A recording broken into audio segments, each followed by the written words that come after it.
दोबारा वेलकम करते हैं उस दुनिया में जो हर धड़कन को एक नई तेजी से महसूस करवाती है। हाँ, मैं बात कर रहा हूं मनी हाइस्ट की। अगर तुम्हें लगता था कि रॉयल मिंट ऑफ स्पेन का हाइस्ट सबसे बड़ा चैलेंज था, तो अब सीट बेल्ट बांध लो, क्योंकि सीजन 3 का बैंक ऑफ स्पेन वाला मिशन पूरा गेम ही बदल देता है।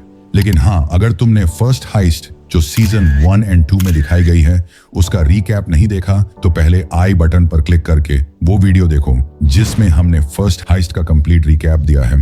उसके बाद ही ये दूसरी हाइस्ट आपको अच्छी तरह समझ आएगी। ये कहानी है प्रोफेसर और उसकी केयरफुली सिलेक्टेड टीम की, जो एक ऐसे मिशन के लिए रेडी है जो ना सिर्फ इम्पॉसिबल लगता है बल्कि हर एंगल से डेथ डिफाइंग है। इस बार निशाना है स्पेन का सबसे ज्यादा सिक्योर बैंक, जहां 90 टन सोने के साथ हाई लेवल स्टेट सीक्रेट्स भी मौजूद हैं। तो चलो आज हम सीजन 3 के इस ब्रेथ टेकिंग हाइस्ट का फुल रिकैप करते हैं, हर ट्विस्ट, हर इमोशनल ब्रेकडाउन और स्ट्रेटेजिक मूव के साथ। और हाँ, अगर तुमने अभी तक सीजन 3 नहीं देखा तो नेटफ्लिक्स खोलो, बिंज वॉच करो, क्योंकि ये वीडियो स्पॉयलर्स का एक सॉलिड धमाका है। अपना रेड जंपसूट पहनो, मास्क लगाओ, सब्सक्राइब करो, लाइक दबाओ और चलो शुरू करते हैं। सीजन 3 की कहानी स्टार्ट होती है रॉयल मिंट हाइस्ट के 3 साल बाद। उस मिशन में प्रोफेसर और उसकी टीम टोक्यो, रियो, डेनवर, नायरोबी, हेलसिंकी, मोनिका ने 984 मिलियन यूरो प्रिंट किए थे और दुनिया भर में गायब हो गए। टोक्यो और रियो एक ट्रॉपिकल आइलैंड पे रोमांस कर रहे हैं। डेनवर और स्टॉकहोम फैमिली के साथ सेटल्ड हैं। प्रोफेसर लिस्बन के साथ थाईलैंड में छुपकर एक नई जिंदगी जी रहा है। लेकिन यह सुकून ज्यादा देर तक टिक नहीं पाता। रियो को यूरोपोल गुना याला में अरेस्ट कर लेती है जब वो टोक्यो से कॉल करता है, डिस्पाइट प्रोफेसर के क्लियर नो कॉन्टैक्ट रूल के। कॉल ट्रेस होती है और रियो पकड़ा जाता है। टोक्यो थाईलैंड जाकर प्रोफेसर से मिलती है और रियो को बचाने के लिए उससे रिक्वेस्ट करती है। प्रोफेसर के लिए ये सिर्फ एक मिशन नहीं, एक पर्सनल वॉर बन जाता है। वो एक नया प्लान लॉन्च करता है बैंक ऑफ स्पेन को लूटने का, जहां 90 टन सोना रखा गया है। लेकिन इस बार टारगेट सिर्फ सोना नहीं है, बल्कि अपने एक बंदे को सिस्टम से छुड़ाना है। और ये मिशन आइडियोलॉजिकल से ज्यादा पर्सनल हो जाता है। प्रोफेसर अपनी पुरानी टीम को दोबारा इकट्ठा करता है। Tokyo, Denver, Nairobi, Helsinki, Stockholm और कुछ नए मेंबर्स भी रिक्रूट करता है। पलेर्मो एक हाईली इंटेलिजेंट लेकिन अनप्रेडिक्टेबल इंजीनियर, बोगोटा एक एक्सपर्ट वेल्डर और मार्सेई जो ग्लोबल लेवल लॉजिस्टिक्स हैंडल करता है। बैंक ऑफ स्पेन का वॉल्ट एक फोर्ट्रेस है, 48 मीटर नीचे, 3 भारी स्टील दरवाजे और एक फ्लड सिस्टम के साथ, जो पूरा वॉल्ट डाउन कर सकता है अगर ब्रीच होने का खतरा हो। प्रोफेसर का प्लान एक्सट्रीमली लेयर्ड है। स्टॉक मार्केट पे प्रेशर क्रिएट करना, कैपिटल में केओस मचाना और वॉल्ट के गोल्ड को मेल्ट करके टनल के जरिए निकालना। हाइस्ट का एग्जीक्यूशन स्टार्ट होता है एक वीक लॉन्ग स्ट्रेटेजी के थ्रू।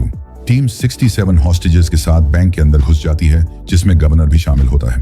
हर स्टेप मिसडायरेक्शन, हाईटेक हैकिंग और साइकोलॉजिकल कंट्रोल पे बेस्ड होता है।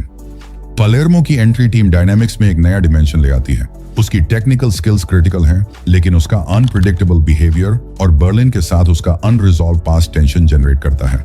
उसको टीम लीडर बनाया जाता है, लेकिन उसके डिसीजंस पर क्वेश्चनिंग स्टार्ट हो जाती है, जैसे पहले बर्लिन के लीडरशिप डिसीजंस पे हुए थे। टेंशन तब और बढ़ता है जब पलेर्मो सिक्योरिटी चीफ गंडिया को इंटेंशनली फ्री करने की सिचुएशन क्रिएट करता है। उसे सजेस्ट करता है कि वो अपना थंब डिसलोकेट करके हैंडकफ से निकल जाए, और ये सब उस वक्त होता है जब रियो गार्ड ड्यूटी पे होता है, जो ट्रॉमा के बाद अनस्टेबल हो चुका है। रिजल्ट, गंडिया एस्केप कर जाता है और पूरा कंट्रोल सिस्टम फ्रैक्चर हो जाता है। बैंक के अंदर सिचुएशन रैपिडली डिटीरियरेट होती है और बाहर कर्नल टमायो पूरा ऑपरेशन लीड कर रहा होता है। नेगोशिएशंस एक साइकोलॉजिकल चेस मैच बन जाती हैं, जहां प्रोफेसर हर एंगल से प्रेशर हैंडल करता है। इसी बीच सीन में आती है अलिशा सियरा, एक फियर्स, अनप्रेडिक्टेबल और रूथलेस ऑफिसर। वो आउट ऑफ द बॉक्स सोचती है और प्रोफेसर के हर टैक्टिक को टक्कर देती है। ये नहीं कि वो बस फोर्स यूज करती है, वो इमोशनल मैनिपुलेशन से भी अटैक करती है। नायरोबी के केस में वो उसके बेटे के एक टेडी बेयर को यूज करके उसे इमोशनली ब्रेक कर देती है। इस मोमेंट पे एक स्नाइपर नायरोबी को चेस्ट में गोली मार देता है और वो क्रिटिकल कंडीशन में चली जाती है। पूरी टीम शॉक में आ जाती है, क्योंकि नायरोबी उनका इमोशनल कोर थी। ऊपर से प्रोफेसर को यह बिलीव करवा दिया जाता है कि लिस्बन को एग्जीक्यूट कर दिया गया है। वो ब्रेकडाउन का शिकार हो जाता है, लेकिन फिर वापस अपनी स्ट्रेटेजी पे आता है, लिस्बन को रेस्क्यू करने का प्लान बनाता है। बैंक के अंदर, टीम के अंदर ही कॉन्फ्लिक्ट्स एस्केलेट हो जाते हैं। पलेर्मो लीडरशिप वापस लेने की कोशिश करता है, लेकिन उसका कोल्ड बिहेवियर टीम कोहीजन को ब्रेक कर रहा होता है। टोक्यो और डेनवर के बीच पर्सनल क्लैशेस और गैंडिया की प्रेजेंस और डेंजर को एम्पलीफाई करते हैं। सीजन 3 एंड होता है एक एक्सप्लोसिव क्लिफ हैंगर पे। Nairobi critically wounded, Lisbon police custody में और प्रोफेसर इमोशनली शैटर्ड है, क्योंकि उसे लगता है लिस्बन मर चुकी है।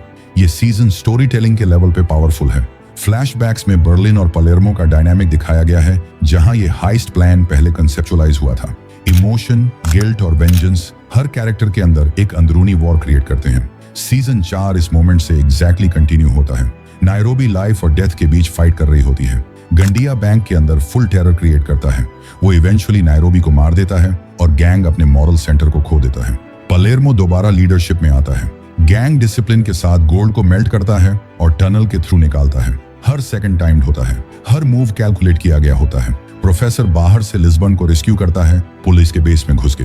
लिस्बन हेलीकॉप्टर के जरिए बैंक के रूफटॉप पे लैंड करती है और अपनी टीम के साथ मिल जाती है।